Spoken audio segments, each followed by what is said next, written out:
साथियों नमस्कार, स्वागत है आपका कलाम एकेडमी के डिजिटल प्लेटफॉर्म पे। मैं हूं प्रवीण चौधरी। साथियों, हम फर्स्ट ग्रेड के अंदर फर्स्ट पेपर के अंदर कल नौकरशाही का अध्ययन कर चुके थे। आज हम पढ़ने वाले हैं एक बहुत अच्छे टॉपिक को, जिसका नाम है भारत में निर्वाचन। हम भारत के अंदर जो निर्वाचन है, इस टॉपिक के अंदर पहली बात तो ये समझने की कोशिश करेंगे कि निर्वाचन संबंधी प्रावधानों के बारे में हमारा संविधान क्या कहता है, हमारे संविधान में इन प्रावधानों का उल्लेख कहाँ है। फिर पढ़ेंगे कि भारत में निर्वाचन को लेकर कानून क्या क्या है, भारत में निर्वाचन को लेकर कौन सी प्रणालियां पद्धतियां हैं जो काम में ली जाती हैं, परिसीमन आयोग, लोकसभा, इनमें सब में आरक्षण पढ़ेंगे, ईवीएम, नोटा, सभी चीज़ों का जिनका निर्वाचन से कहीं ना कहीं संबंध है, उनका एक एक करके अच्छे से विस्तृत तरीके से हम अध्ययन करेंगे। तो आइए शुरू करते हैं। हमारा जो पहला हमारा टॉपिक है भारत में निर्वाचन। और निर्वाचन की साथियों हम बात करें तो निर्वाचन के बारे में भारतीय संविधान का भाग 15 हमें विस्तृत जानकारी देता है।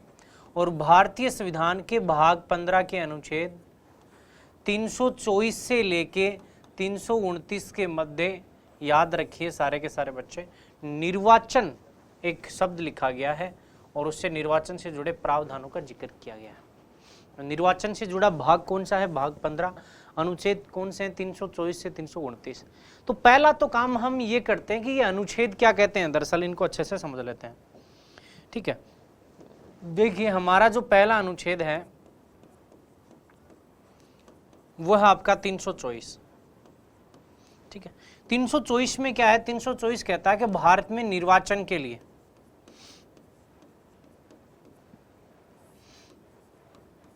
अधीक्षण,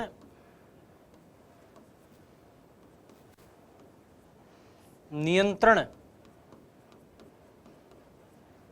व निदेशन के लिए, देखो यहां से आपके क्या है कि डायरेक्ट अनुच्छेदों के मिलान से जुड़ा प्रश्न पूछ सकता है, इसलिए पढ़ा रहा हूं मैं आपको। तो निर्वाचन के अधीक्षण, नियंत्रण और निर्देशन के लिए एक है, वो याद रखना क्या होगा? भारत में निर्वाचन आयोग, जिसका अध्ययन हम आयोगों के अंदर विस्तृत तरीके से कर चुके हैं कि आयोग की संरचना क्या है, इसके कार्य क्या क्या हैं और अध्यक्ष वगैरह की नियुक्ति कौन करता है, ये बातें हम कर चुके हैं। तो 324 में क्या है? निर्वाचन के अधीक्षण, नियंत्रण और निदेशन के लिए निर्वाचन आयोग है, जो चुनाव संपन्न करवाने का काम करता है। किस किस के चुनाव करवाता है ये भी आपको पता है। निर्वाचन आयोग केंद्रीय स्तर के ऊपर राष्ट्रपति, उपराष्ट्रपति, संसद और विधानमंडलों के चुनाव करवाता है, जबकि राज्य स्तर के ऊपर पंचायती राज संस्थाओं के चुनाव करवाने का काम करता है राज्य निर्वाचन आयोग, जिसका उल्लेख संविधान के अंदर अनुच्छेद 243 के अंदर है, जिसका गठन 73वें संविधान संशोधन के बाद हुआ है। ये चीज आपको याद रखनी है। फिर हमारा जो अनुच्छेद आता है वो आता है 325। ठीक है, अनुच्छेद 325 क्या कहता है? यह कहता है कि निर्वाचन, याद रखना, ये कहता है कि धर्म, जाति, लिंग व जन्म स्थान के आधार पर, किसके आधार पर? जन्म स्थान के आधार पर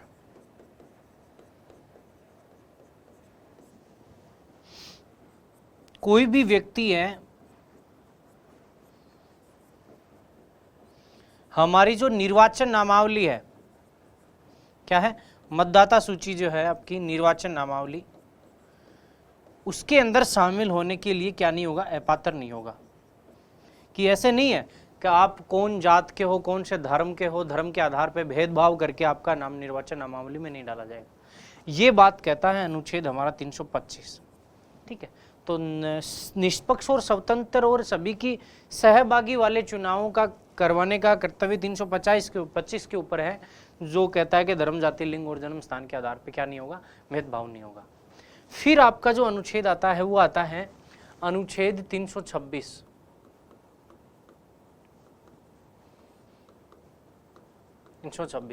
यह कहता है कि आपके जो लोकसभा और विधानसभाएं,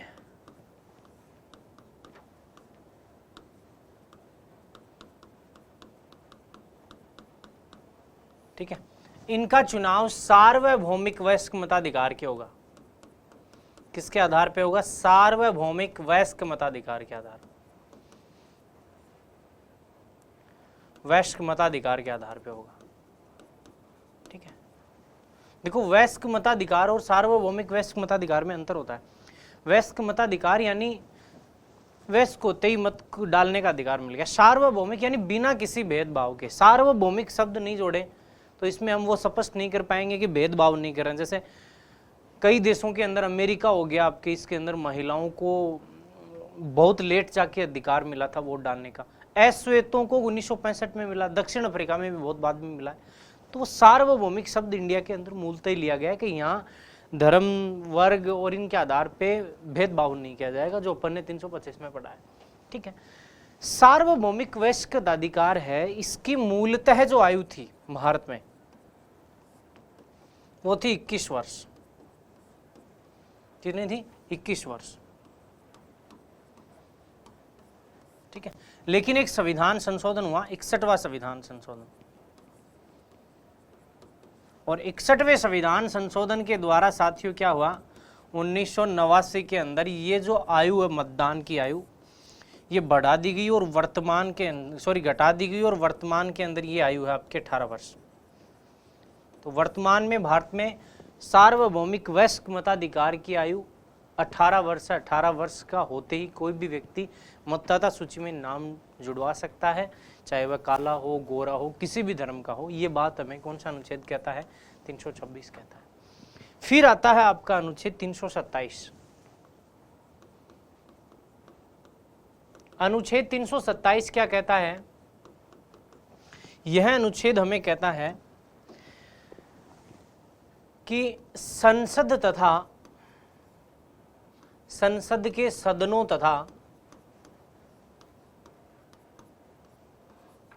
जो विधान मंडल हैं आपके, उनसे जुड़े निर्वाचन, उनके निर्वाचन से जुड़े नियम और कानून बनाने की जो शक्ति है वो याद रखना किसके अंदर निहित होगी? संसद के अंदर निहित होगी। किसके अंदर निहित होगी? संसद के अंदर। कौन सा अनुच्छेद कहता है? 327। फिर आता है आपका अनुच्छेद 328। यह अनुच्छेद कहता है, क्या कहता है? यह अनुच्छेद कहता है कि राज्य विधानमंडल के लिए, राज्य विधानमंडल भी राज्य के चुनाव जो है उनके लिए नियम बना सकता है, लेकिन वो नियम संसद की जो विधि है उसके अनुपूरक हो सकते हैं, वो अभिभावी नहीं होंगे। यानी संसद के द्वारा विधि जो बनाई गई है उनके अनुरूप ही होंगे, उनकी सहायता के लिए बने होंगे, न कि संसद द्वारा बनाए गए अधिनियमों को विलोपित करेंगे। यानी अपनी शक्ति का सीमित प्रयोग ही कर सकते हैं, अंतिम प्रयोग तो याद रखना संसद ही कर सकती है। कौन से अनुच्छेद में कहा गया? 328। लास्ट आपका अनुच्छेद है वो है 329। अनुच्छेद 329 क्या कहता है? यह कहता है कि निर्वाचन से जुड़े जो मामले हैं,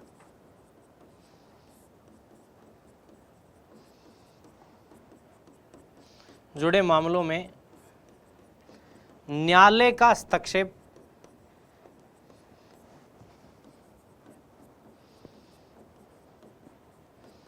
वर्जित होगा। और ये बात सही भी है। जैसे आपने पढ़ा होगा कि हमारा जो परिसीमन आयोग है, परिसीमन आयोग जो भी फैसला लेगा ना, उसके फैसले को आप न्यायालय में घसीट नहीं सकते, वह फैसला न्यायिक समीक्षा के योग्य नहीं होगा। ठीक है, तो निर्वाचन, इसके अलावा अनुच्छेद 329 कै भी हुआ करता था, जिसको इंदिरा गांधी की सरकार ने 39वें संविधान संशोधन के माध्यम से 1975 में जोड़ा था, और इसको हटाया गया था 44वें संविधान संशोधन के द्वारा 1978 में, जिसमें ये बातें लिखी गई थी कि प्रधानमंत्री और लोकसभा अध्यक्ष से जुड़े जो चुनाव होंगे वो न्यायालय में नहीं ले जा सकते। क्योंकि आपको पता है इंदिरा गांधी जब आपातकाल लगा रही थी, उसके पीछे ये कारण था कि उसकी सीट जा रही थी, क्योंकि उसको न्यायालय ने क्या घोषित कर दिया था? अयोग्य घोषित कर दिया था। तो उसने उस सिस्टम को क्लोज कर दिया कि उच्चतम न्यायालय को अंदर ही नहीं लाने देती हूँ, इलाहाबाद न्यायालय को, सॉरी उच्च न्यायालय को, ठीक है। बाद में इसको हटा दिया गया था।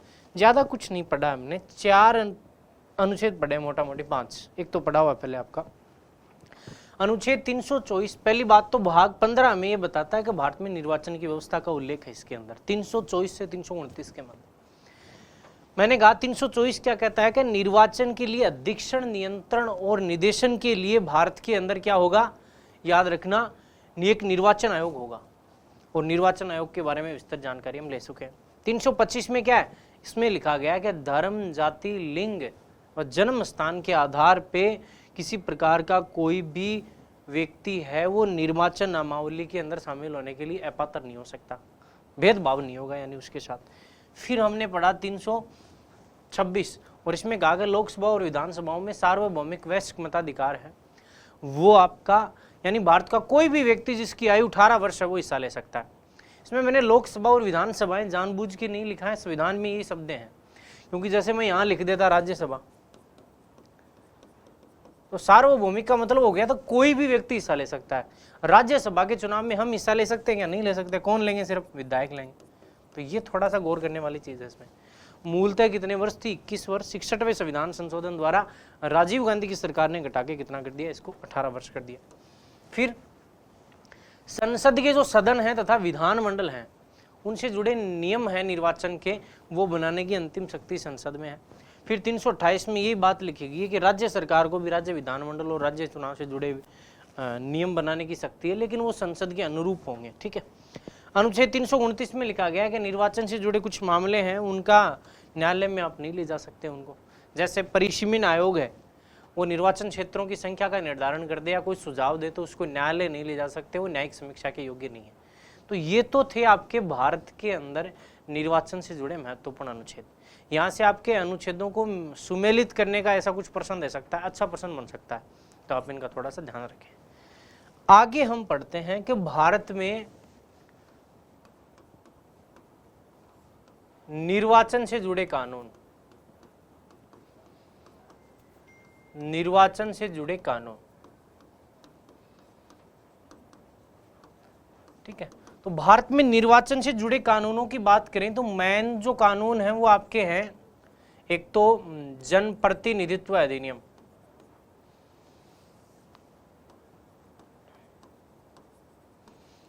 प्रतिनिधित्व अधिनियम 1950। और ये जो आपका था ये पूर्ण रूप से मतलब निर्वाचन नामावली और निर्वाचन क्षेत्रों की शक्तियां और निर्धारण करने में सक्षम नहीं था, इसलिए इसमें संशोधन करके एक अधिनियम और बनाया गया था, जन प्रतिनिधित्व संशोधन अधिनियम 1951। और भारत में निर्वाचन की प्रणालियां अभी इसके आधार पर ही संचालित की जा रही हैं।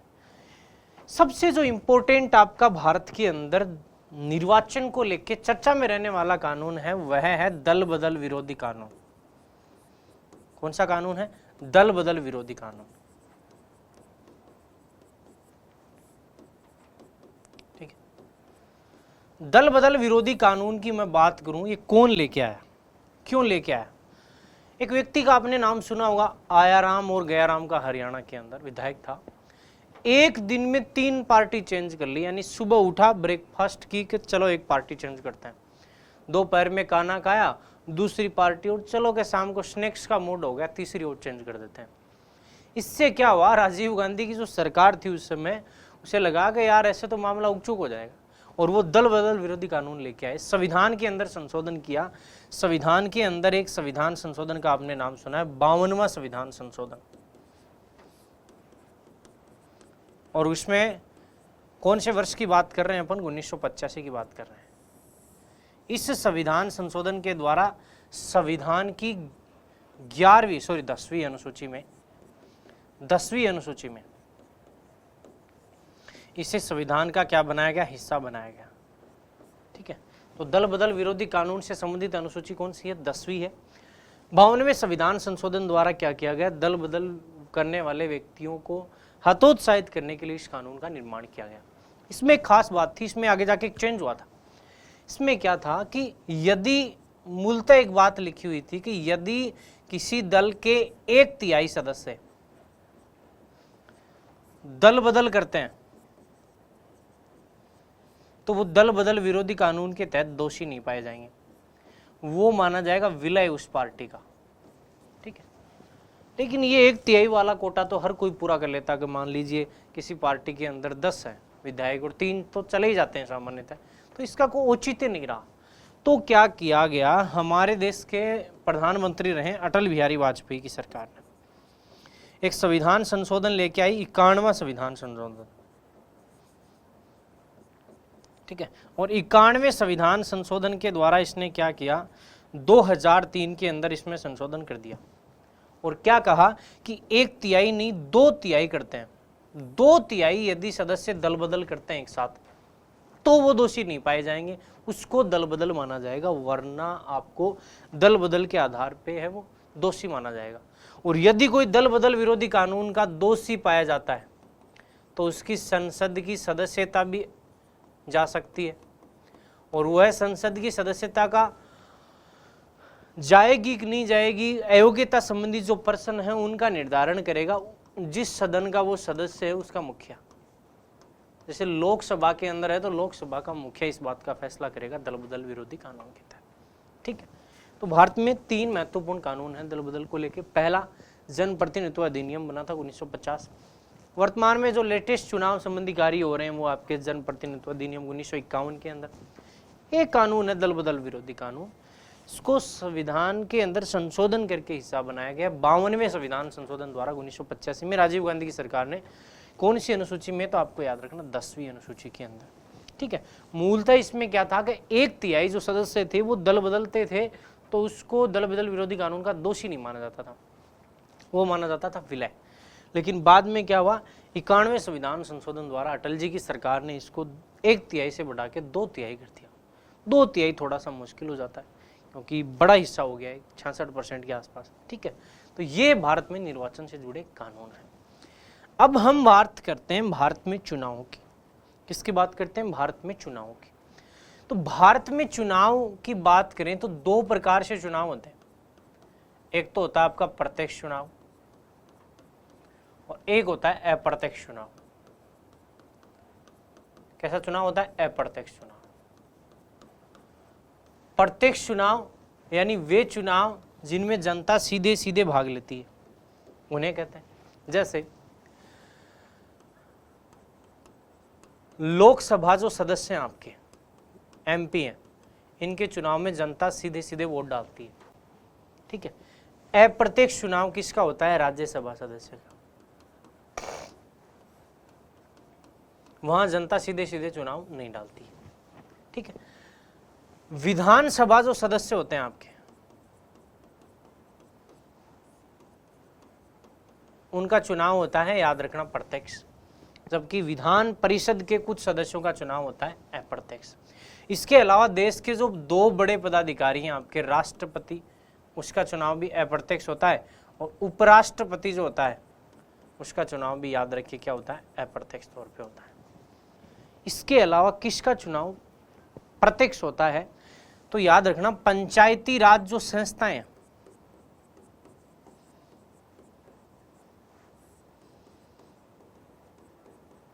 उनके जो सदस्य हैं राज्यों के अंदर, उनका चुनाव होता है प्रत्यक्ष। ग्राम पंचायत के सदस्य होते हैं वार्ड पंच, उनको चुनती है सीधे जनता। 3 स्तर है अपने पास, ग्राम पंचायत हो गई और ग्राम पंचायत के वार्ड पंच को चुनती है। फिर आता है आपके पंचायत समिति, ब्लॉक मेंबर होते हैं, उनको सीधे जनता चुनती है, सदस्यों की बात कर रहा हूं मैं। फिर हो गया आपका जिला परिषद, उसके सदस्यों को कौन चुनता है, जनता चुनती है सीधे। ये जो तीनों संस्थाएं पंचायती राज की, इनके अंदर आपके पंचायत समिति और जो आपके जिला परिषद है, ठीक है, उनके जो अध्यक्ष होते हैं उनका चुनाव होगा, सारे के सारे बच्चे याद रखें, अप्रत्यक्ष। इसके अलावा जो एक बच गया आपका ग्राम पंचायत, तो तो याद रखें, ग्राम पंचायत का राजस्थान के अंदर चुनाव होता है, सरपंच का होता है, वो होता है प्रत्यक्ष जनता करती है। लेकिन अनुच्छेद 243C के तहत राज्य के विधानमंडल को ये शक्ति दी गई है कि वह सरपंच का चुनाव प्रत्यक्ष भी करवा सकती है और अप्रत्यक्ष भी करवा सकता है, गांठ नहीं बांधनी। राजस्थान में सरपंच का चुनाव होता है, याद रखना क्या होता है, प्रत्यक्ष होता है। ये चीज आपको याद रखनी। तो ये चुनाव तो प्रत्यक्ष होते हैं, ये होते हैं अप्रत्यक्ष। प्रत्यक्ष यानी सीधा जनता वोट डालती है, अप्रत्यक्ष यानी जनता के द्वारा चुने गए प्रतिनिधि इसमें वोट डालते हैं। मुझे लगता है आपको क्लियर हो गया होगा यहाँ तक। फिर हम बात करें भारत में निर्वाचन पद्धतियों की, कि भारत में निर्वाचन पद्धति क्या क्या है। तो पहली जो पद्धति है वह है first past the post system.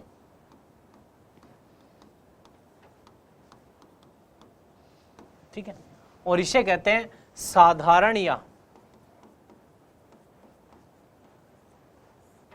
सरल बहुमत प्रणाली।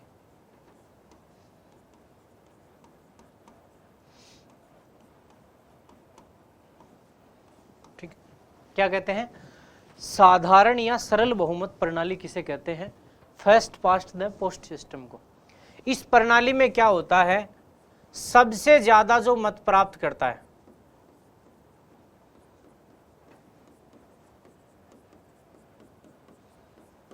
उस व्यक्ति, उस उम्मीदवार को क्या घोषित कर दिया जाता है, विजेता घोषित कर दिया जाता है। ठीक है, और भारत के अंदर जितने भी प्रत्यक्ष चुनाव होते हैं जिसमें जनता सीधा का सीधा हिस्सा लेती है, उन प्रत्यक्ष चुनावों के अंदर first past the post system का प्रयोग किया जाता है। कुछ अप्रत्यक्ष चुनाव भी हैं जिनके अंदर इस प्रणाली को काम में लिया जाता है। जैसे पंचायत समिति का प्रधान होता है, उसमें सबसे ज्यादा जिसको वोट मिलते हैं वही जीतता है। जिला परिषद में भी ऐसा होता है। ठीक है, ये आप चीज याद रखें। लेकिन प्रत्यक्ष चुनाव जितने होंगे जहां जनता वोट डालती है उसमें सबसे ज्यादा वोट जिसको मिलते हैं वो विजेता घोषित होती है। कि ये थोड़ी सी अन्य प्रणालियों की बजाय आसान होती है। ठीक है, तो पहली भारत में प्रणाली कौन सी है, first past the post system. ये चीज आपको याद रखनी है। अगली जो आपकी प्रणाली है वह है आनुपातिक प्रतिनिधित्व की प्रणाली। आनुपातिक प्रतिनिधित्व की प्रणाली। ठीक है, यह दो प्रकार की होती है। एक तो होती है एकल संक्रमणीय मतदान प्रणाली,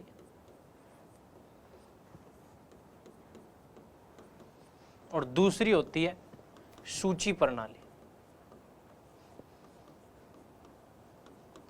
ठीक है, और भारत के अंदर जो प्रणाली है आपकी वो कौन सी अपनाई गई है, एकल संक्रमणीय मतदान प्रणाली अपनाई गई है, एकल हस्तांतरणीय मतदान प्रणाली। सूची प्रणाली, इसकी बात कर लेते हैं। चलो पहले क्या होता है सूची प्रणाली।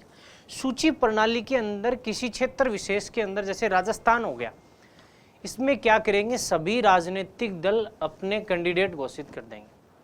ठीक है, उसके अंदर आपको ऑप्शन मिलेगा ABCD की। राजस्थान के अंदर बीजेपी को वोट डल गया, कांग्रेस को डल गया, आम आदमी पार्टी को डल गया। मान लीजिए आम आदमी पार्टी को 70% वोट प्राप्त हुए, तो उसमें सबसे ज्यादा वोट मिलेंगे उसको घोषित नहीं किया जाएगा। 70% जिसको मिले उसको 70 सीट दी जाएंगे, 30 जिसको मिले 30, 10 जिसको मिले 10, 5 मिले जिसको 5 सीट दे दी जाएंगी। 100 में से इसकी बात कर रहा हूं मैं। तो इसमें सूची प्रणाली होती है, इजराइल में अस्तित्व में है वर्तमान में। हम बात करेंगे एकल संक्रमणीय मतदान प्रणाली। ये जो प्रणाली है इसके जनक याद रखना थे थॉमस हेयर। इसलिए इस प्रणाली को आप सारे के सारे बच्चे याद रखें, हेयर प्रणाली भी कहा जाता है। क्या कहा जाता है, हेयर प्रणाली कहा जाता है। ठीक है, ये चीज आप याद रखें। एकल संक्रमणीय मतदान प्रणाली क्या होती है, इस प्रणाली के अंदर क्या होता है, वही व्यक्ति विजेता घोषित होता है जिसने आवश्यक निश्चित कोटा प्राप्त किया हो। क्या प्राप्त किया हो, कोटा प्राप्त किया हो। वही व्यक्ति जीतेगा। निश्चित कोटा कितना होगा? वही व्यक्ति जीतेगा जिसने कुल वेद मत, कोटा कैसे निकालते हैं तो याद रखना, कुल वेद मत बटा कितने पद रिक्त हैं उनकी संख्या लिखेंगे +1 + 1। ठीक है, जैसे मैं उदाहरण दे दूं आपको, राष्ट्रपति के चुनाव की बात करें, मान लीजिए 100 वोट है टोटल, हमें राष्ट्रपति चुनना है 1, तो 1 + 1 + 1 यानी 100 बट्टे हो गए 2 प्लस हो गया 1, यानी 50 प्लस हो गए 1 वोट, यानी आपको कितने वोट चाहिए? 51। तो याद रखना 50% प्लस 1 वोट हो गए आपके राष्ट्रपति के अंदर, वो व्यक्ति जीतेगा। इससे क्या होगा कि ऐसा नहीं है कि 100 वोट है और 100 में से मान लीजिए अपन ने कैंडिडेट कर दिए 10 घोषित और एक को मिल गए 11 और बाकी के में से किसी एक को 9 मिल गए और बाकी को 10, तो 11 वाला जीत जाएगा। यानी 90% वोटर्स नहीं चाहते हैं कि वो नहीं जीते, लेकिन 89% नहीं चाहते हैं लेकिन वो जीत जाता है। इसको रोकने के लिए, थोड़ा सा अच्छा मतदान प्रणाली बनाने के लिए ये काम में ली जाती है आनुपातिक प्रतिनिधित्व की प्रणाली।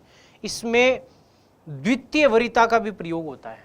इसमें आपको जितने आपके वो होंगे कैंडिडेट होंगे, जितने कैंडिडेट होंगे उतने ही आपको क्या मिलेंगे? वोट डालने की वरीयताएं मिलेंगी। जैसे मैं उदाहरण के माध्यम से समझता हूँ, मान लीजिए 5-4 आदमी है, एक तो झंडू राम है, एक मोहन हो गया आपका, एक हो गया आपका श्यामलाल, एक हो गया आपका चंपालाल।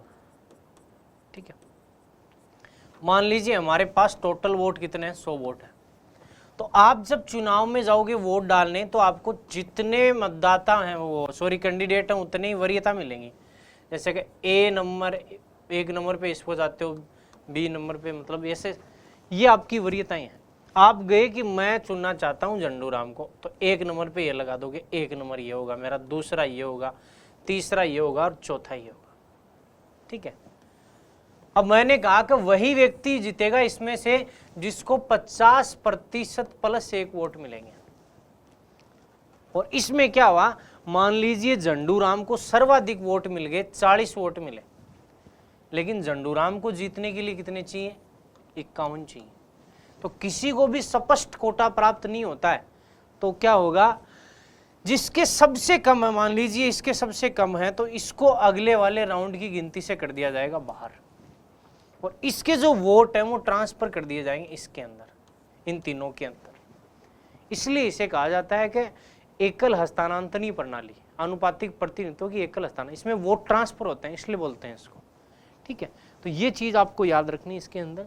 भारत में चुनाव प्रणालियों की हम बात करें तो पहली प्रणाली हमने बात की the first past the post system, यानी साधारण या सरल बहुमत प्रणाली, जिसमें सबसे ज्यादा वोट जिसको मिलते हैं उसे विजेता घोषित कर दिया जाता है। क्या घोषित कर दिया जाता है? विजेता घोषित कर दिया जाता है। प्रत्येक चुनाव जितने भी भारत में होते हैं वो सामान्यतः इस प्रणाली के द्वारा होते हैं, कुछ अप्रत्यक्ष भी होते हैं। ठीक है, ये सबसे ज्यादा प्रचलित है, सस्ती है। फिर आपकी हो गई दूसरी आनुपातिक प्रतिनिधित्व की एकल संक्रमणीय मतदान प्रणाली। इसमें क्या होता है आपके, इस प्रणाली की पहली बात तो जनक थॉमस हेयर है, इसलिए इनको हेयर प्रणाली कहा जाता है। इसमें आपको जीतने के लिए एक निश्चित कोटा प्राप्त करना होता है और वरीयता भी मिलती है आपको, जिसमें आपके वोट हैं वो यदि निश्चित कोटा प्राप्त नहीं करते हो तो ट्रांसफर होते हैं, वरीयता के आधार पे होते हैं। भारत में दूसरी वरीयता के आधार पे चुनाव किसका हुआ था, आपको याद रखना है कि वीवी गिरी का चुनाव हुआ था। ठीक, निश्चित कोटा क्या है? कुल वेद मत बटे पद रिक्त +1 + 1 यानी 100 हो गया आपका। उदाहरण देके मैंने समझाया क्या, 50। इसमें आप राजस्थान के अंदर भी कर सकते हो, जैसे 100 आपके टोटल 200 वोट है राजस्थान के अंदर, विधायकों 200 है, 4 राज्यसभा सीट चाहिए तो +1, क्योंकि राज्यसभा में भी तो ये प्रणाली होती है, तो आपको इसके अंदर आएंगे कि 41 वोट चाहिए 4 के लिए। ठीक है, तो ये निश्चित कोटा चाहिए आपको जीतने के लिए। फिर मैंने कहा कि द्वितीय वरीयता का भी प्रयोग होता है। फिर मैंने बताया कि सबसे कम जिसको मिलते हैं, यदि निश्चित कोटा प्राप्त नहीं होता है तो उसके तीनों में वोट ट्रांसफर कर दिए जाते हैं। ठीक है, ये हो गए आपके भारत के अंदर निर्वाचन पद्धतियाँ। हमने 3 चीज़ पढ़ ली हैं। भारत में निर्वाचन से जुड़े अनुच्छेद क्या क्या हैं, 324 से 329। फिर मैंने कहा कि भारत में जो निर्वाचन से जुड़े कानून कौन से हैं, फिर वो पढ़ लिए। फिर मैंने कहा चुनाव कितने प्रकार के होते हैं, तो आपने कहा कि भैया 2 प्रकार के होते हैं। फिर मैंने कहा कि 2 ही प्रकार की चुनाव प्रणालियां हैं भारत के अंदर, उनका अपन ने अध्ययन कर लिया है। अब हम बात करेंगे भारत के अंदर चुनावों से जुड़ा, निर्वाचन से जुड़ा जो परिसीमन होता है। ठीक है, परिसीमन की हम बात करें तो जो निर्वाचन क्षेत्र हैं, जनसंख्या बढ़ने के बाद में उनमें बढ़ोतरी होती है, कई क्षेत्रों को कटौती की जाती है, कईयों को दूसरे में मिला दिया जाता है, वो एक प्रकार से परिसीमन होता है। परिसीमन की बात करें तो इसका उल्लेख है वो संविधान के अंदर संसद के लिए तो किया गया अनुच्छेद 82 में, लोकसभा और राज्यसभा के, सॉरी राज्यसभा के लिए तो क्या होगा, लोकसभा के लिए, और जो विधानसभाएं हैं उनके लिए कहा गया है अनुच्छेद 170 के अंदर, आंशिक तौर पे संकेत दिया गया है। कौन से में? अनुच्छेद 170 के अंदर। बात हम करें परिसीमन की तो परिसीमन आयोग जो होता है, आयोग जो होता है इसका गठन किया जाता है राष्ट्रपति के द्वारा। किसके द्वारा किया जाता है? राष्ट्रपति के द्वारा इसका गठन किया जाता है। ठीक है, चलो राष्ट्रपति ने इसका कर दिया, गठन कर दिया। ठीक है, हुआ क्या, अब तक मैं आपसे पूछ लूं कितनी बार, तो अब तक 4 बार परिसीमन आयोगों का गठन हो चुका है। ठीक है, कब कब? तो पहला आपका है 1952, दूसरा आपका है 1962, ठीक है, तीसरा आपका है 1972 और चौथा है आपका 2002। ठीक है, अब तक 4 बार परिसीमन आयोगों को भारत के अंदर गठन हो चुका है। परिसीमन आयोग के बारे में 2-3 संशोधन भी हुए हैं, वो भी आपको थोड़े थोड़े क्या करने हैं, याद करने हैं। एक संविधान संशोधन है, 84वां संविधान संशोधन,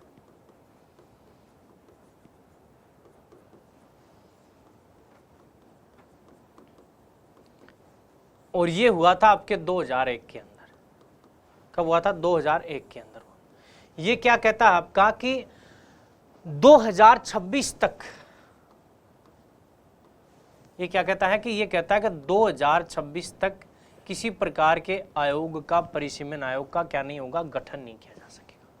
कौन से संविधान संशोधन में लिखा गया? 84वें में ना। आपसे प्रश्न पूछ सकता है कि कौन से वर्ष तक परिसीमन आयोग गठन नहीं होगा? 2026 तक। ये निर्धारित किस संविधान संशोधन से हुआ? 84वें से। एक संविधान संशोधन और है, 87वां संविधान संशोधन।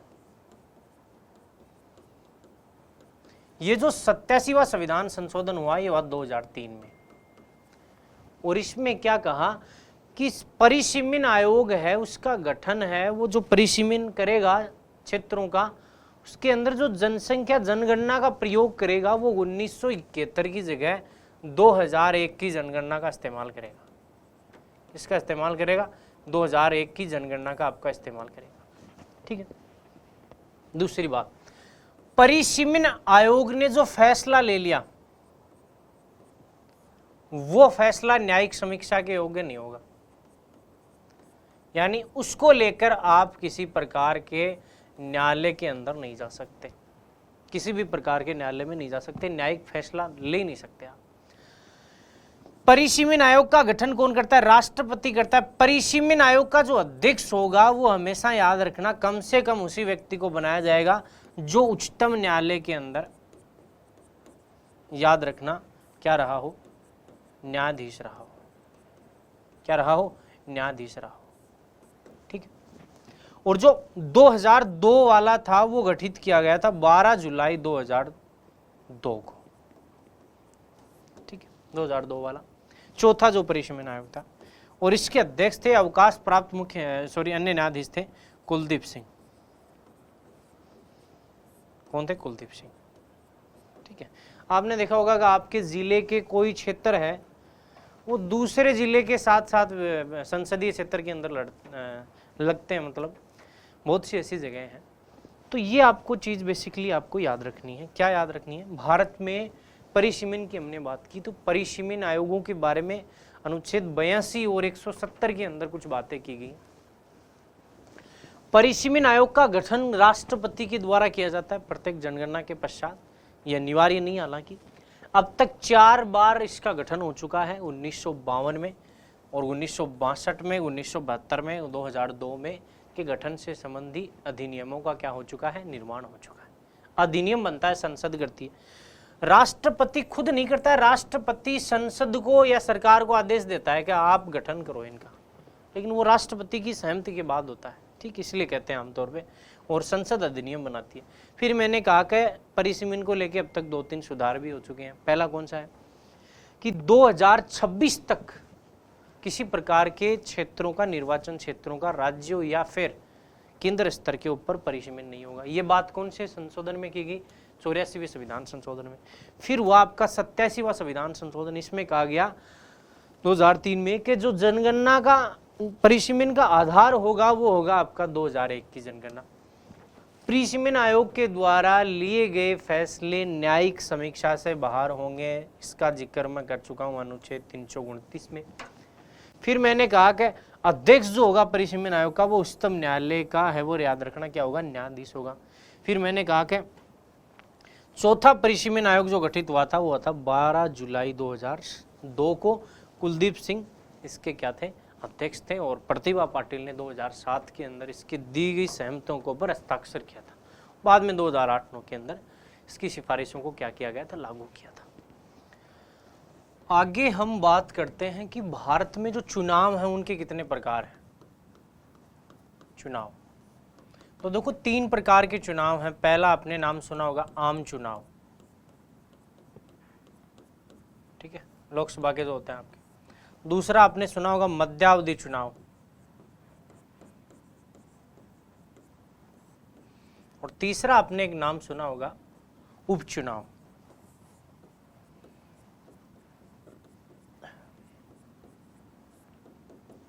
ये आपने नाम सुने होंगे। क्या होते हैं देखना, आम चुनाव जो प्रति 5 वर्ष के बाद में होते हैं। 2019 तक भारत के अंदर है वो लोकसभा के 17 बार हैं वो आम चुनाव हो चुके हैं, और पहली बार जो आम चुनाव हुए थे वो हुए थे 1952 में, दूसरे 1957 में, जो कि 5 वर्ष होते हैं।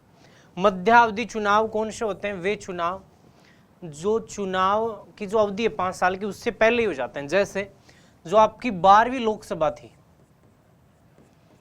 उस 12वीं लोकसभा का कार्यकाल दरअसल कितना था, 2003 होना था, लेकिन इसके चुनाव है वो बहुमत स्पष्ट नहीं होने के कारण 1989 में गिरवा दी थी अटल बिहारी वाजपेयी जी ने। ये चीज आपको याद रखनी। उपचुनाव किसी परिस्थिति के चलते यदि पद रिक्त हो जाए तो निर्वाचन आयोग सामान्यतः 6 महीने की अवधि के अंदर दोबारा उस पद को भरता है। उसके लिए अपन एक शब्द का इस्तेमाल करते हैं, उपचुनाव। तो भारत में चुनाव 3 प्रकार के, आम चुनाव, मध्यावधि चुनाव और उपचुनाव। फिर हम बात करते हैं कि भारत के अंदर जो निर्वाचन है उस निर्वाचन में आरक्षण की बात करते हैं, ठीक है। आपको पता है कि लोकसभा में 543 सीटें, राज्यसभा के अंदर आपकी 245 सीटें। स्पष्ट रूप से याद रखें कि आपका जो आरक्षण है वो लोकसभा के अंदर तो है, लेकिन याद रखें राज्यसभा के अंदर आरक्षण नहीं है। राज्यसभा में महिलाओं को या फिर SC ST को आरक्षण प्रदान नहीं है, ठीक है, ये चीज आप याद रखना। अनुच्छेद 330, कौन सा, अनुच्छेद 330 आपके लोकसभा में आरक्षण की व्यवस्था करता है। लोकसभा में किस किस को प्राप्त है, SC और ST को। SC का आरक्षण है, उसकी सीटें आपके 84 और ST की सीटें हैं आपकी कितनी, 87, ठीक है। सबसे अधिक SC की सीटें आपकी उत्तर प्रदेश के अंदर है, और सबसे अधिक सीटें ST की आपको याद रखना मध्य प्रदेश में 6 है, ठीक है।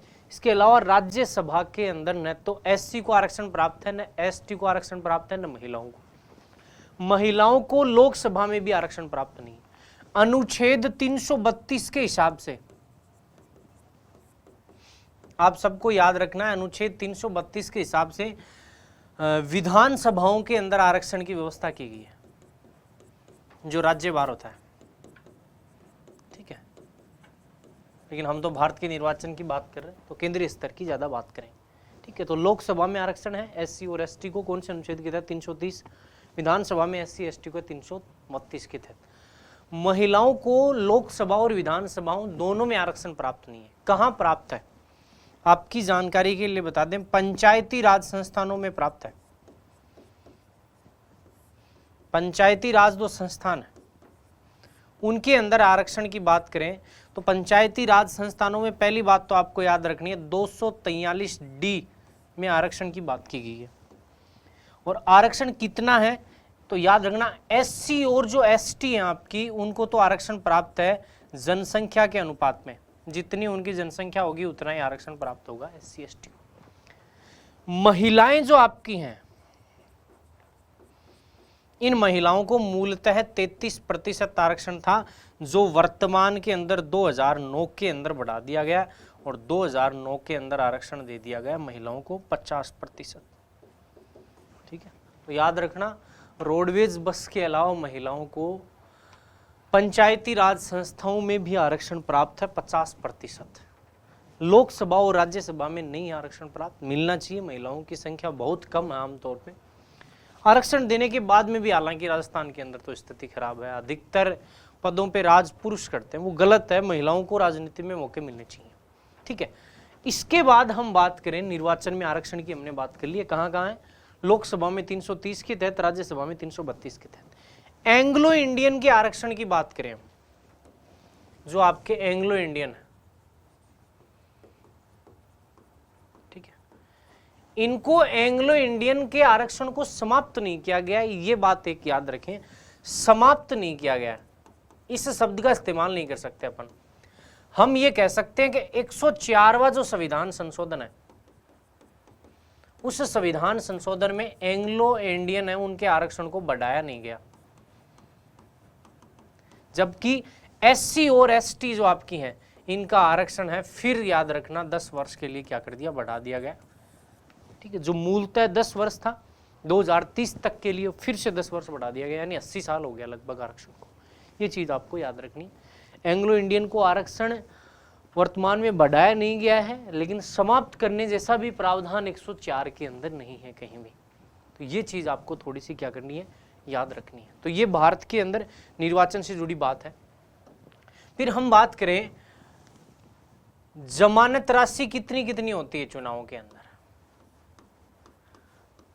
ठीक है, ये थोड़ा सा अच्छा प्रश्न बन सकता है। जमानत राशि याद रखना, राष्ट्रपति और उपराष्ट्रपति जो होता है आपका, अच्छे अच्छे फैक्ट है, थोड़ा सा याद कर सकते हो आप, याद रखना होती है 15,000। ठीक है, मैं आपसे पूछ लूं कि जमानत राशि लोकसभा और राज्यसभा में कितनी होती है। ठीक है, तो एससी वो आपकी होती है 25,000 रुपए। ठीक है, और एससी एसटी जो आपकी हैं इनके लिए इन्होंने कर रखी है 12,500 रुपए।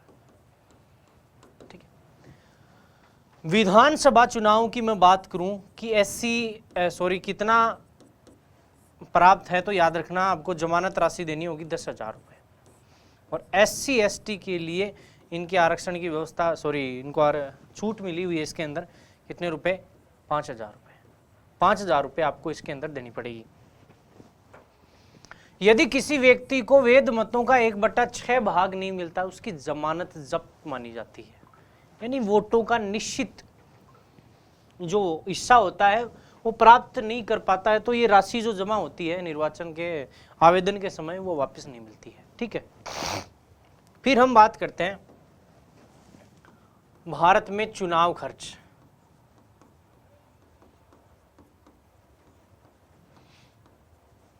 तो अभी 2022 के अंदर वर्दी की गई है, एक कॉलम तो अपन बनाते हैं लोकसभा का और एक बनाते हैं विधानसभा का।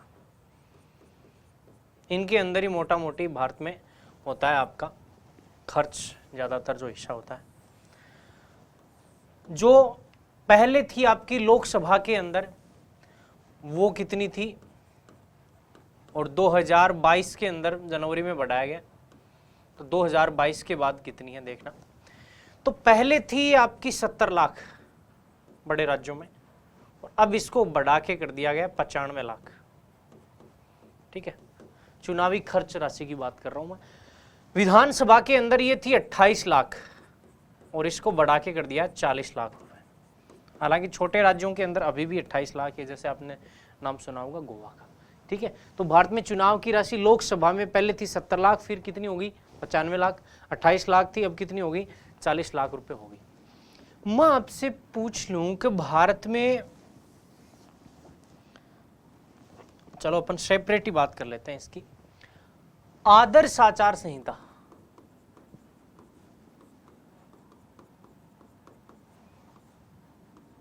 नाम सुना होगा आपने, चुनाव से पहले जो लगती है।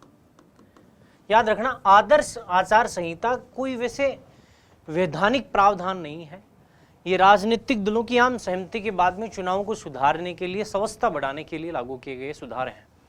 सबसे पहले इसका प्रयोग किया गया था 1971 के अंदर और इसके परिणाम अच्छे हैं, इसलिए इसको बाद में लागू कर दिया गया। आदर्श आचार संहिता कब लागू होती है?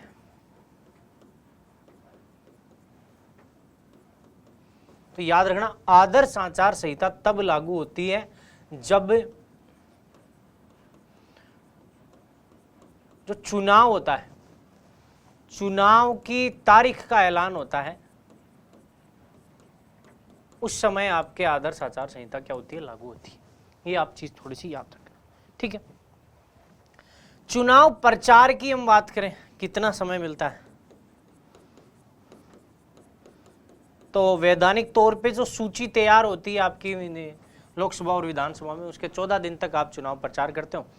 चुनाव प्रचार समाप्त कब होगा, ये अच्छा प्रश्न बन सकता है आपके। तो याद रखना, मतदान समाप्त होने से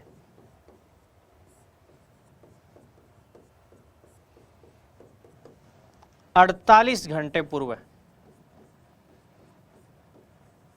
याद रखना, मतदान समाप्त होने से 48 घंटे पूर्व। शाम को यदि 6 बजे समाप्त होगा तो उससे 48 घंटे जोड़ना है, न कि मतदान शुरू होने से पहले। ये चीज आप थोड़ी सी गौर कर लें, ठीक है। मैंने ज्यादा लंबी चौड़ी कोई कहानी नहीं बताई है, छोटी छोटी बातें बताई हैं। फिर मैं आपको कह लूं कि भारत में निर्वाचन संबंधी आयु के प्रावधानों के बारे में थोड़ी सी चर्चा करना चाहूं।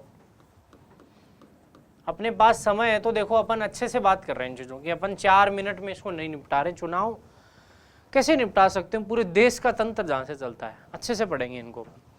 निर्वाचन संबंधी आयु की यदि हम बात करें, भारत में निर्वाचन की सबसे अधिक आयु तो आपको पता है, निर्वाचन के लिए राष्ट्रपति और उपराष्ट्रपति की है। और कितनी है ये भी आपको पता है, 35 वर्ष। ठीक, फिर मैं आपसे कह दूं कि राज्यसभा सदस्य हैं, तो राज्यसभा सदस्य जो आपके हैं, इनके लिए हमने आयु डिसाइड कर रखी है, कितने वर्ष, 30 वर्ष हो गई। फिर मैं आपको कह दूं कि लोकसभा, और लोकसभा के साथ नाम लिख दूं विधानसभा, तो लोकसभा और विधानसभा के लिए हमने आयु निर्धारित कर रखी है, कितनी, 25 वर्ष कर रखी है। ये हो गई आपकी लोकसभा और राज्यसभा और इनकी बात कर ली, राष्ट्रपति की। पंचायती राज जो आपके हैं, पंचायती राज संस्थाएं, इनके अंदर आपका कार्यकाल आपकी आयु न्यूनतम होनी चाहिए। याद रखना, कितने वर्ष, 21 वर्ष आपकी न्यूनतम आयु होनी चाहिए, ठीक है। ज्यादा लंबी चौड़ी बातें अपन ने की नहीं है, छोटी छोटी बातें की हैं, लेकिन बड़ी इंपॉर्टेंट है, ठीक है। और एक आपको जानकारी के लिए मैं बता दूं कि ये जो फोटो युक्त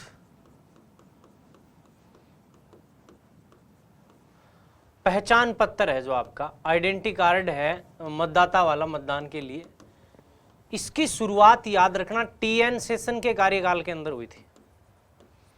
और याद रखना, अगस्त 1993 के अंदर पहली बार फोटो युक्त पहचान पत्र की क्या हुई थी, शुरुआत हुई थी।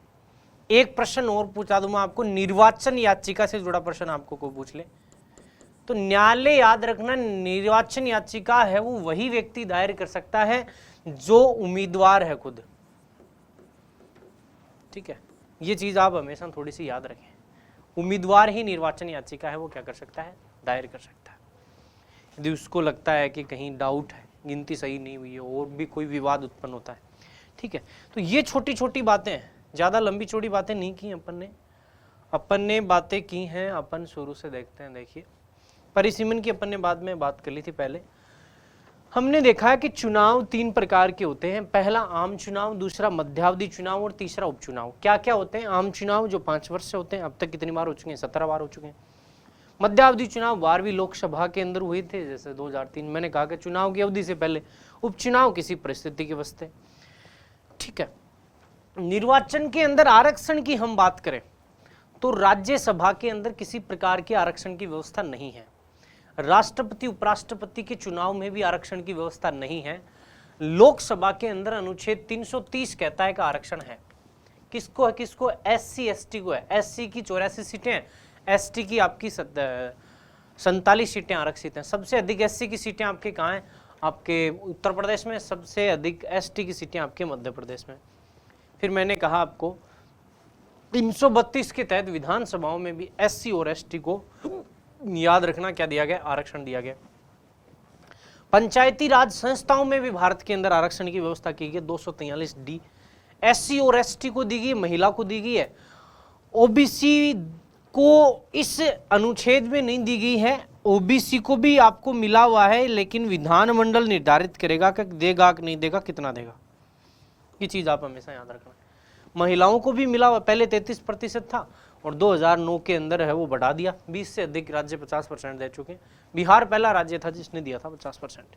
फिर मैंने आपके यहाँ बात की भैया एंग्लो इंडियनों के आरक्षण की, तो एंग्लो इंडियनों का आरक्षण समाप्त नहीं किया गया है। ये शब्द इस्तेमाल नहीं करना है, बढ़ाया नहीं गया है, क्योंकि समाप्त करने का कहीं उल्लेख नहीं है इस संविधान संशोधन में, 104वें संविधान संशोधन में, वरना वो भी 10 वर्ष के लिए बढ़ाया जाता है SC ST और एंग्लो इंडियन का आरक्षण, ठीक है। ये SC ST का आरक्षण 2030 के लिए 2030 तक बढ़ा दिया गया है आपका। फिर हम बात करें जमानत राशि की, तो राष्ट्रपति और उपराष्ट्रपति के चुनाव में तो आपको चाहिए 15,000 रुपये, लोकसभा राज्यसभा में चाहिए 25,000 रुपये। SC ST को फायदा है 12,500 में काम चल जाएगा। विधानसभा में 10,000 चाहिए, SC ST को 5,000 चाहिए। 1/6 हिस्सा आपने प्राप्त नहीं किया तो आपका है वो चुनाव हो जाएगा रद्द। चुनाव तो क्या रद्द हो जाएगा, सॉरी, आपकी हो जाएगी जमानत जब्त। ये इज्जत के साथ जोड़ के देखा जाता है इस शब्द को, ठीक है। तो यार तुम्हारी तो जमानत जब्त हो गई। चुनाव के खर्च की बात करें तो बड़ा इंपॉर्टेंट पर्सन बन सकता है। 2022 में बढ़ाया गया है। लोकसभाओं का 70 लाख से 95 लाख कर दिया गया। छोटी लोकसभाएं हैं, राज्य हैं, उनके अंदर अब भी 70 लाख ही है। बड़े जो राज्य हैं वहाँ 95 लाख हैं। विधानसभा पहले 28 लाख थी, जैसे अब होगी 40 लाख रुपए होगी, बढ़ा दिया गया इनका खर्च, ठीक है। आदर्श आचार संहिता की मैंने कही कि सबसे पहले 1971 के अंदर लागू की गई थी। आचार संहिता तभी लागू होती है जब चुनाव की तारीख का क्या हो जाता है, ऐलान हो जाता है। उसके बाद में थोड़े सटीक प्रबंध लग जाते हैं। जनता को लुभावने वादे ज्यादा नहीं कर सकती सरकार पद पे रहते हुए। चुनाव प्रचार का समय है वो सूची जारी होती है कैंडिडेटों की ऑफिशियली, तब से शुरू हो जाता है। 14 दिन तक आमतौर पे चलता है। चुनाव प्रचार बंद कब होता है तो याद रखना, मतदान समाप्त होने के 48 घंटे पूर्व है, न कि शुरू होने से पूर्व। ये बड़ा अच्छा इसमें शब्द काम में लिया गया, याद रखना। फिर मैंने कहा कि भारत में निर्वाचन संबंधी आयु की बात करूं भाई साहब, तो राष्ट्रपति उपराष्ट्रपति इनको चाहिए 35 वर्ष, राज्यसभा सदस्य हैं इनको चाहिए 30 वर्ष, लोकसभा विधानसभा 25, पंचायती राज संस्थाओं को कितनी चाहिए, 21 वर्ष आपकी उम्र चाहिए। यहां तक अपन ने क्या कर लिया है, अध्ययन कर लिया है। अब हम बात करते हैं भारत के अंदर चुनाव जो सुधार है उनसे जुड़ी कुछ, जैसे ईवीएम हो गया, वीवीपैट हो गया, नोटा हो गया, इसकी हम बात करते हैं। देखो पहले हम सबसे पहले बात करते हैं ईवीएम की, ठीक है। एक बात और छोड़ दी अपन ने, फोटो युक्त पहचान पत्र चुनाव वाला कब जारी हुआ, तो TN सेशन के कार्यकाल के अंदर अगस्त 1993 के अंदर पहली बार ये जारी हुआ था। निर्वाचन याचिका कौन जारी करता है, तो उम्मीदवार ही करता है, ठीक है। इसके बाद में हम बात करते हैं ईवीएम की, जो वोटिंग मशीन आपकी इलेक्ट्रिकल, उसकी बात करते हैं। ईवीएम का पहला प्रयोग भारत में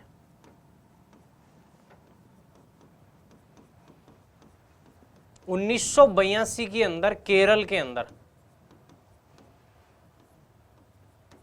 पारूर विधानसभा के अंदर किया गया था। कौन सी विधानसभा में किया गया था? पारूर विधानसभा के अंदर किया गया था। ये क्या हो गया भैया?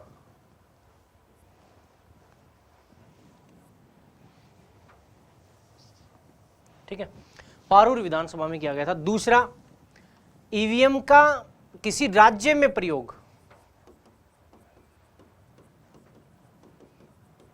किया गया था 1999 के अंदर, गोवा के अंदर।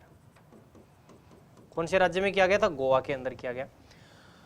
2003 के अंदर आपके सभी राज्यों के जो आम चुनाव हुए थे, आपके सभी राज्य तो नहीं लिख सकते, जिनमें चुनाव हुए थे उनके अंदर प्रयोग किया गया था। और पहली बार भारतीय संपूर्ण राष्ट्रीय स्तर पे इसका प्रयोग किया गया था 2004 के अंदर, लोकसभा के आम चुनावों के अंदर। ठीक है, तब से लेके अब तक चल रहा है बैलेट। पहले बीजेपी वाले रोना रोते थे, अब कांग्रेस वाले रियल होते हैं कि ईवीएम हैक हो गई। ठीक है, ये चीज़ है। तो ईवीएम आपकी इलेक्ट्रॉनिक वोटिंग मशीन है। इसका सबसे पहला प्रयोग हुआ था 1982 के अंदर, पारूर विधानसभा के अंदर। राज्य में गोवा में सभी एक साथ राज्यों में पूर्ण तरीके से प्रभाव में आई 2003 में, और लोकसभा के अंदर पहली बार प्रयोग में आई 2004। अब ये जो ईवीएम है, ईवीएम के अंदर भी एक नया सिस्टम लाया गया है, उसका नाम है वीवीपैट। आपने देखा होगा, आप जब चुनाव देखने जाते हो तो बटन दबाते ही जो साइड में पर्ची निकलती है उसको कहते हैं वीवीपैट मशीन होती है। क्या कहते हैं इसको? वीवीपैट की फुल फॉर्म क्या है पहले तो आप मुझे ये बताइए। तो याद रखना, वीवीपैट की फुल फॉर्म है voter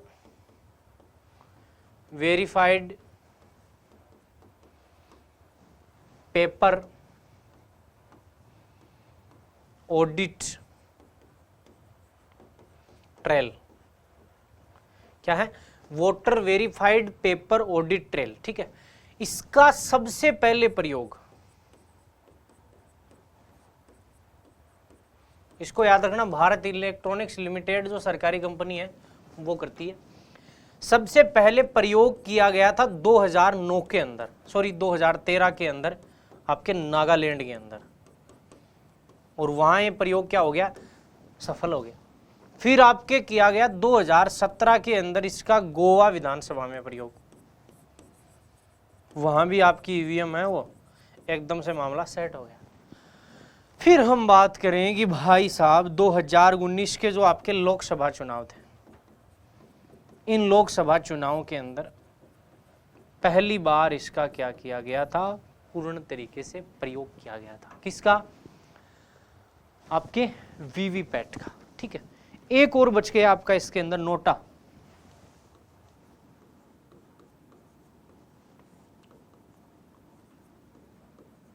none of the above, मतलब इनमें से कोई नहीं। ठीक है, इसका प्रयोग नोटा का सबसे पहले याद रखें कब किया गया था?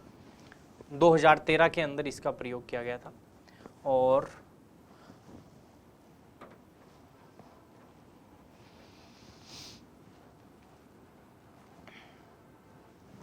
2013 में किया गया था। भारत 14वां देश है जिसने नोटा का प्रयोग किया है, और पूर्ण तरीके से इसका प्रयोग हुआ है 2019 के चुनावों के अंदर, आम चुनावों के अंदर नोटा का बटन आया था लास्ट के अंदर के। इनमें से कोई पसंद नहीं है। ज़्यादा लंबी चौड़ी बातें नहीं की, 3-4 सुधारों की बात की है मैंने। पहला ईवीएम की बात की मैंने। ठीक है, ईवीएम का पहला प्रयोग 1982 के अंदर केरल की पारूर विधानसभा में हुआ। फिर मैंने कहा कि किसी राज्य में पहली बार प्रयोग गोवा के अंदर 1999 में हुआ। 2003 में जो राज्य थे जहाँ चुनाव हुए वहाँ प्रयोग हुआ इसका। 2004 में आपके लोकसभा के अंदर हुआ। ठीक है, सभी चुनावों के अंदर। तो ये ईवीएम आ गई आपकी। फिर मैंने कहा वीवीपैट। वीवीपैट की फुल फॉर्म आपको ध्यान में रखनी है, voter verified paper audit trail. प्रयोग पहली बार 2013 में किया गया था नागालैंड के अंदर, 2017 में किया गया गोवा विधानसभा में, 2019 के अंदर किया गया आपके लोकसभा चुनाव के अंदर। ये चीज़ आपको याद रखनी है। ठीक है, फिर NOTA none of the above 2013 के अंदर लाए इसको। मणिपुर अपने राजस्थान के चुनावों के अंदर भी आया था। ठीक है, कई राज्यों में प्रयोग किया गया था इसका, सफल रहा था। एनजीओ था एक, उसने सिफारिश की थी कि भाई हमें नेग्लेक्ट करने का अधिकार भी होना चाहिए इन नेता लोगों को। और भारत, याद रखना, 14वां देश है जिसने नोटा के विकल्प का प्रयोग किया है और 2019 के आम चुनाव से आपके है कि इसके अंदर आ गया, चर्चा में। अब हम बात करेंगे भारत में चुनाव सुधार की। हम बात करें तो भारत में चुनाव सुधार से संबंधित पहली समिति आपने जरूर सुनी होगी, तारकुंडे समिति। तारकुंडे समिति का गठन हुआ 1974 में और फरवरी 1975 में इसने अपनी रिपोर्ट सौंपी। रिपोर्ट में क्या कहा कि चुनाव आयोग है वो बहुत सदस्य होना चाहिए। पहले आपको पता हो तो 1989 से पूर्व चुनाव आयोग, मैंने पढ़ाया आपको, एक सदस्य हुआ करता था। चुनाव आयोग की स्थिति है वो यूपीएससी के समान होनी चाहिए, यानी थोड़े से संवैधानिक प्रावधान बढ़ाने चाहिए। 21 वर्ष से बढ़ाकर घटाकर उम्र कितनी होनी चाहिए? 18 वर्ष। याद रखना, ये इसकी सिफारिश के आधार पे हुआ था। उपचुनाव कितने महीने में करवाने चाहिए? 6 महीने में। नामांकन राशि के अंदर क्या करनी चाहिए? बढ़ोतरी करनी चाहिए। वीएम तारकुंडे आपके उच्चतम उच्च न्यायालय के न्यायाधीश थे, बॉम्बे उच्च न्यायालय में। दिनेश गोस्वामी समिति 1990 में गठित हुई, पूर्व कानून मंत्री भी रहे आपके दिनेश गोस्वामी। राष्ट्रीय, इसने क्या कहा कि राष्ट्रीय गौरव अनादर अधिनियम 1971 का उल्लंघन करने पे 6 साल तक चुनाव लड़ने पे प्रतिबंध लगा देना चाहिए। अच्छी बात भी, जैसे राष्ट्र ध्वज वगैरह गौरव का हिस्सा होते हैं आपके। बूथ कैप्चरिंग और लूट की घटनाओं पे पुनः चुनाव होने चाहिए। चुनाव आयोग को टालना नहीं चाहिए चीजों का।